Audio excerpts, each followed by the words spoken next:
भद्रावती तालुक्यातील सध्या निप्पॉन डेनरो प्रकल्पग्रस्तांच्या समस्या चर्चेचा विषय बनला आहे। निप्पॉन डेनरो प्रकल्पग्रस्तांच्या समस्या मार्गी लागाव्या याकरिता शिक्षक आमदार सुधाकर अडबाले यांनी त्यांच्या आंदोलनात सहभाग घेतला। परिणामी त्यांच्यावर देखील पोलीस प्रशासनाने कायदेशीर केसेस लादल्या। मात्र प्रशासनाच्या या दडपशाहीसमोर झुकणार नाही।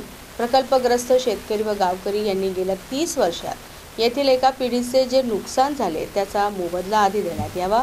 प्रकल्पग्रस्तांना सानुग्रह अनुदान व नोकरी देण्यात यावी अशी मागणी आमदार सुधाकर अडबाले यांनी विधान परिषदेत लावून धरली। चंद्रपूर जिल्ह्यातील भद्रावती MIDC मध्ये 1994 ला निप्पॉन डेनरो या कंपनीसाठी 3300 एकर जमीन 12,000 रुपये भावाने अधिकृत करण्यात आलेली होती।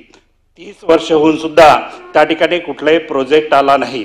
प्रकल्पग्रस्त शेतकऱ्यांच्या मुलांची एक पिढी त्या ठिकाणी गारद झालेली आहे। त्यांना 30 वर्षामध्ये कुठलाही प्रकल्पग्रस्त म्हणून नोकरी मिळालेली नाही। परंतु त्यापैकी टेक्सा एनर्जी या कंपनीने नुकतीच 110 एकर जमीन घेऊन त्या ठिकाणी नवीन प्रोजेक्ट या ठिकाणी सुरू केलेला आहे। शेतकऱ्यांची गावकऱ्यांची प्रकल्पग्रस्तांची मागणी आहे की 30 वर्षामध्ये आमचं जे कुटुंबाचं नुकसान झालेलं आहे, शेतकऱ्यांचं नुकसान झालेलं आहे, त्या नुकसानीच्या संदर्भामध्ये अनुदान द्यावं अशा प्रकारची त्या प्रकल्पग्रस्तांची या ठिकाणी मागणी आहे।